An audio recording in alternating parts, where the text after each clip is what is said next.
আজকে আমি সকালবেলা বেলকুনিতে নাস্তাটা করছি, কারণ আমার আজকের নাস্তা পাউরুটি আর চা। এটা আমার খুব পছন্দের নাস্তা।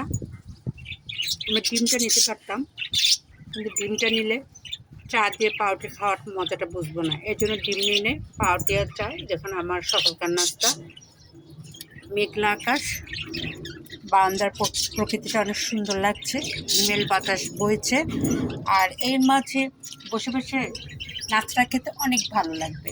এই জন্য চিন্তা করলাম ডাইনিং টেবিলে আর না বসে আমার বেলকুনিতে আমার ভালোবাসার জায়গায় যাই বসে বসে চা খাই।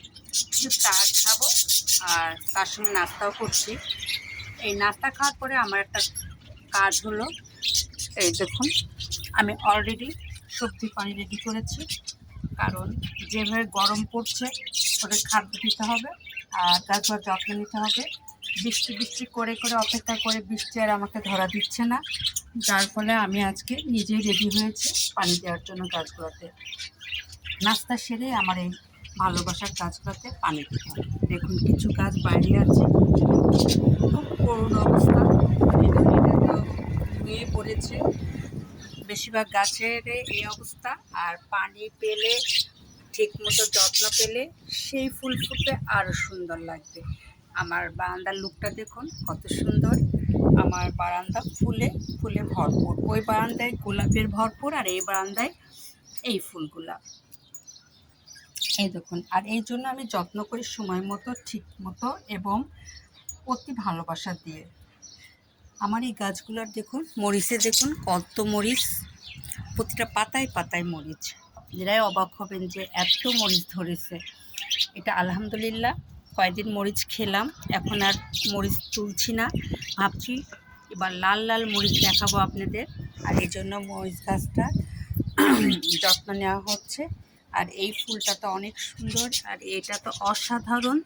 এত ফুল ধরছে যে আমি নিজে অবাক হয়ে যাচ্ছি। এটা শুধু একটা গাছ আমি লাগিয়েছিলাম, সে একটা গাছ থেকে দেখুন কি পরিমাণ ফুল। একটা ডাল আমাকে আমার এক ভাবি, বাড়িয়ালি ভাবি গিফট করেছিল। সেটা আমার জন্য সে চারা করে আমাকে একটা ডালের গাছ দিয়েছে। সেখান থেকে আজ এই ভালোবাসা আমি পাচ্ছি। তবে এই ফুলটা ফুটলেই ভাবির কথা মনে পড়ে যে উনি আমাকে অনেক ভালোবাসে বিধায় আমার জন্য মাঝে মাঝে চারা করে রেখে দেয়, আমি যাই নিয়ে আসি। এই দেখুন সেই গাছ, এটা ওই ভাবির দেওয়া গাছ।